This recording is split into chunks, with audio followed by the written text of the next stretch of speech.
All right, we are going to hand the mic over to Mia. Mia, would you like me to advance slides? Please. Thank you. Okay, I will pull those up.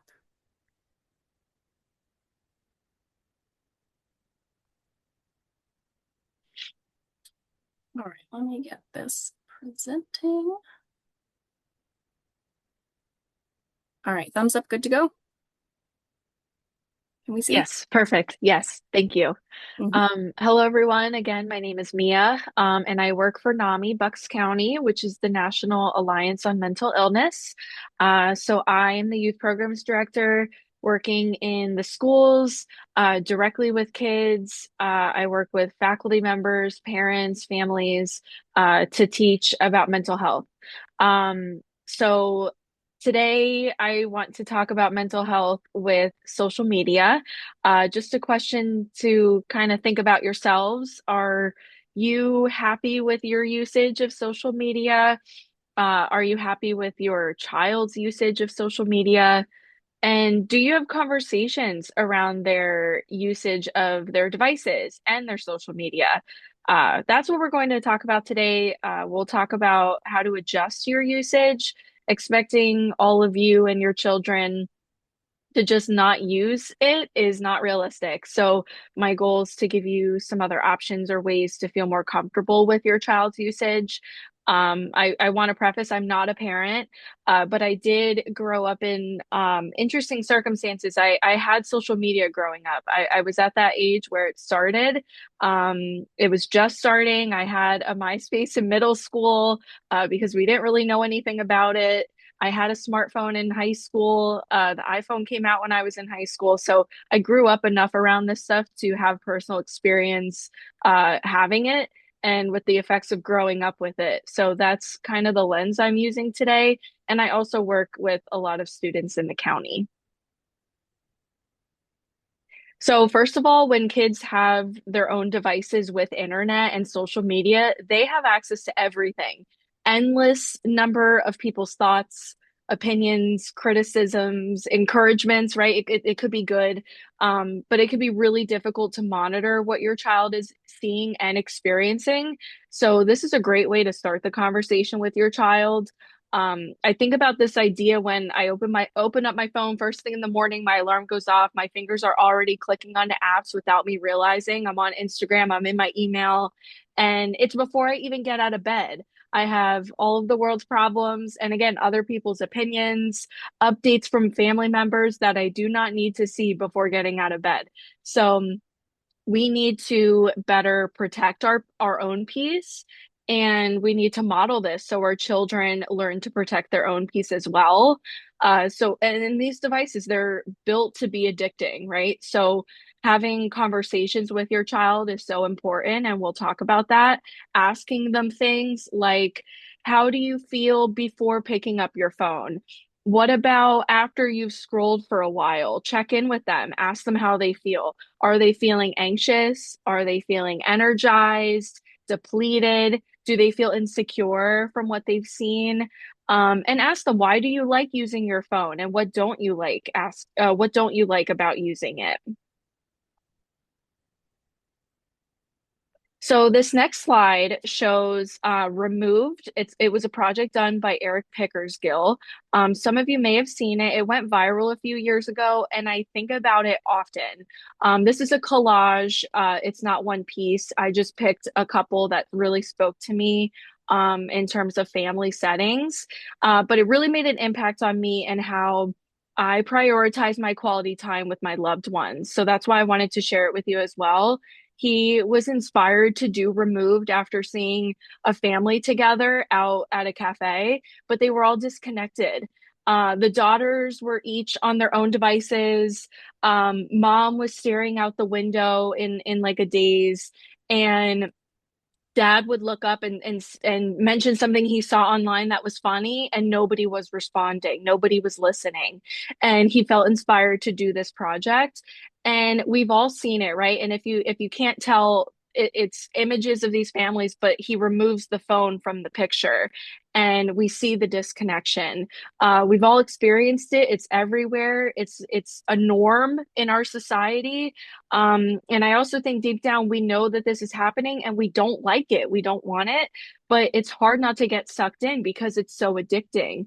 And recently there was just a trend where people were posting their photos from 2016 versus now. And I think part of that was the nostalgia for a time where social media was around, but it wasn't completely consuming.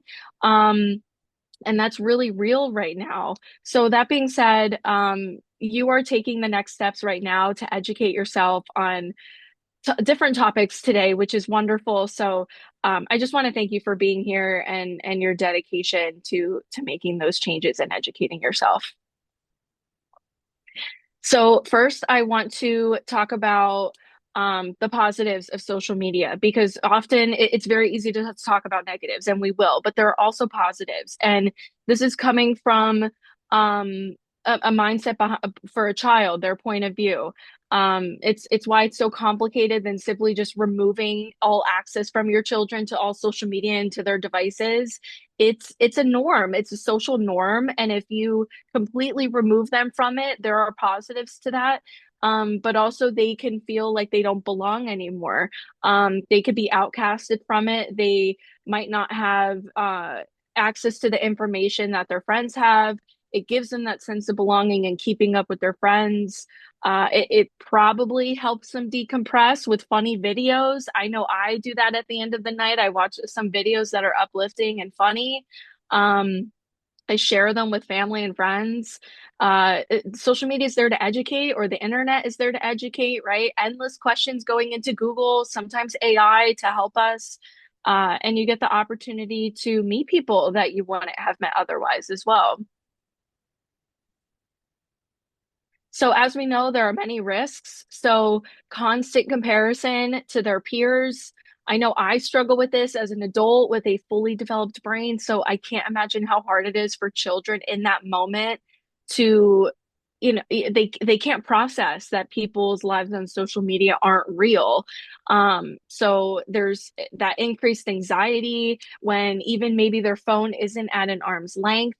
If their battery's dying, or maybe if their friend isn't answering quick enough, or they're posting when they're not with them, and they feel left out. But we're also running the risk that children may see something that's too mature for their age.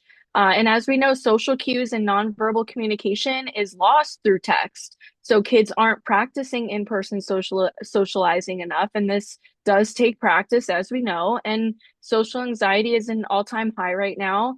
And something known with anxiety, and I experience it all the time, is that the more you avoid the thing making you anxious, the worse the anxiety is going to get. So this takes a lot of practice and skill that they're not able to utilize. So a study said that 45% of teens say they spend too much time on social media. So this is something, it tells us they know that they're doing it. So again, they're aware that they're addicted, and they're spending about 4.8 hours a day on social media. This was done in 2022, this study. So I'm curious how it would change today, or if it has at all. But that's almost a full school day. And in a year, that's equal to 73 days of just being on behind their screen on social media. We'll talk about privacy settings on your children's phones in a moment, but and monitoring their usage. But have your children check their screen time and how much is being spent between each app. Talk to your child and do the math with them. Tell them if they're spending 4.8 hours, that's 73 days out of a year. Ask them what else they would do with this time.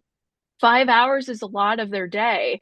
Kids are missing out on real memories and experiences because they're spending that time behind their screen. Speaking of monitoring, on the other side here, 60% of the highest social media users who report their parents are limited in monitoring, and they have a weak relationship with their parents. So they have poor or very poor mental health.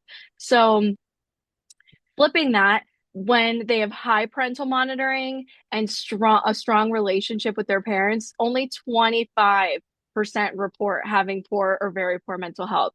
So monitoring is really important, which we will talk about. I hope this data gives you hope. This is something within your control, right? And hopefully you can take some ideas from the next slide on how to improve their mental health if they are struggling.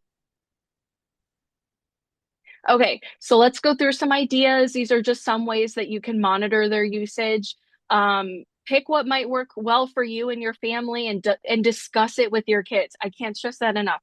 Discuss this with your kids and involve your children in this process. Have a conversation with them. Let them know why you are doing this and why it's important. Kids shouldn't be randomly surprised by a new rule.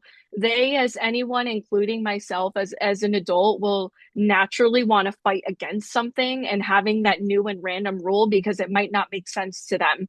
So including them gives them a sense of agency, and explaining your reasons will help them understand and be on board. So I want to mention again, start by checking their screen time usage. I'll show you how to do that on the next slide on their phone. This will also tell you how I'll also tell you how to set limits on specific apps. And you can add a passcode so they can't ignore the limit. I know people that have a password as an adult and like their partner has the passcode. Let them know this is a way to have a healthy boundary with your phone. I just set a limit on Facebook. It was getting too negative, so I set a limit to 20 minutes a day, and I really try to follow it. And I encourage you to also do the same things as well and model that for your kids. Also, don't be afraid to do random checks, but before you start doing random checks, let your child know that you will be randomly checking their phone usage. Your kids will probably not like it. They might feel it's an invasion of privacy, which that is valid, right? But we just saw in the last slide that high parental monitoring really helps their mental health. And they might have a big emotion and a big reaction. And like I said, that's valid. Teenagers have those and they're very impulsive with how they respond. But we as an adult, we need to respond very calmly, and validate how they feel. So you can say, hey, I understand you're upset and you feel that this is an invasion of privacy. I trust you, but as your parent, it's my job to keep you safe and to help you use this technology responsibly. So that's why I'm monitoring your phone right now. And it's just one way I can do that. And then as they show responsibility while you're monitoring, you can give them more and more freedom. I've also heard from many students that parents take away their devices as punishment for almost anything, not doing chores, they fought their sibling, their grades are low, and this doesn't make sense to kids. So just make sure that the punishment matches the crime. So if they aren't doing chores, maybe say, "Hey, no phones after school until your chores are done."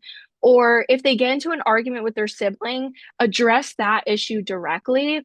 If their grades are low because they are struggling with the material or need extra help, address that issue. If it's because they're at home on their phone and not studying and doing their work, then have no phones after school until it's done. So you want it to match the crime. We want it to be fair. We want it to make sense. Also, if you take away their phone as a punishment, they will find a workaround. I've seen kids use Google Chat or their school devices, and it becomes more difficult for you to monitor. Consider having tech-free zones. For example, no devices in the bedroom. If they need an alarm clock, get them an old-fashioned one, just like we all used. I know a mom that did this. They required all family members to charge their phone overnight on the kitchen counter, and that worked really well for them. But ask your child, where and when do you think there should be tech-free zones? You might be surprised by their answer and when you can spend more quality time. There's apps that you could track their whereabouts.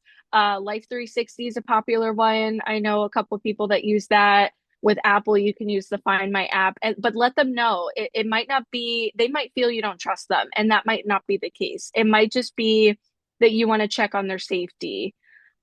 See if there's other parents that you can team up with. Maybe have a tech-free play date or a tech-free party. Challenge your family and their family. Have a tech-free day.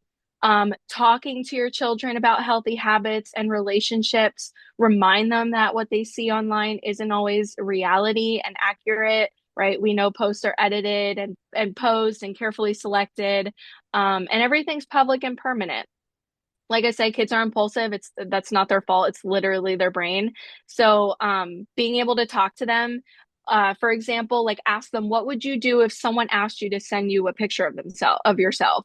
What would you do if they said no, like in a bathing suit, right? Have these difficult conversations ahead of time before they're stuck in this position. Encourage boredom, offline interest. We need to model this behavior as well. Remember, we would go into the doctor's office and we would need to just sit there and wait. We would watch a weird daytime show or flip through a random magazine, right? That downtime is so important for our brains. We shouldn't be filling every second of our day with our phone and entertainment. So, this is something really good and challenge yourself with it. And again, discuss any underlying issues. So, are they having problems fitting in? Are they stressed about changes in their personal or school life or other issues? Maybe it's a sign of a deeper problem. Social media is used to satisfy our cravings of loneliness and boredom and depression. But what's going on underneath that? But at the end of the day, no matter what you do, like I said, it's important to calmly talk to your child about your plan ahead of time. Let them know you're checking, let them know what you're doing. Okay, so really quick, you could take a screenshot of this if you like. As promised, this is how you could set limits on the iPhone. I'll show you for Android on the next slide. The middle picture has two highlights. The second one gives the option to set a passcode. Like I said, I just did this recently, and you can decipher between specific apps on what the limit is. It's also how you find their screen time. And this is also for Android. I'm not positive about adding a passcode. I personally have an iPhone and I had to find this screenshot, but play around with the settings and you might be able to find it and just do some more research because there's probably other things that I'm not mentioning. But that's all I have. Thank you again so much to committing to your child's well-being. It's so appreciated. I hope you learned something today. I know I did. I learned some things about gambling already. I mentioned I work in school, so this is my information. We do presentations in grades 6 through 12 called Ending the Silence, and in grades K to 5 called Small Talk. You are more than welcome to reach out anytime, but thank you again for having me. Great. Thank you, Mia. All right, and next we're going to hand over the mic to Dave Fiacco.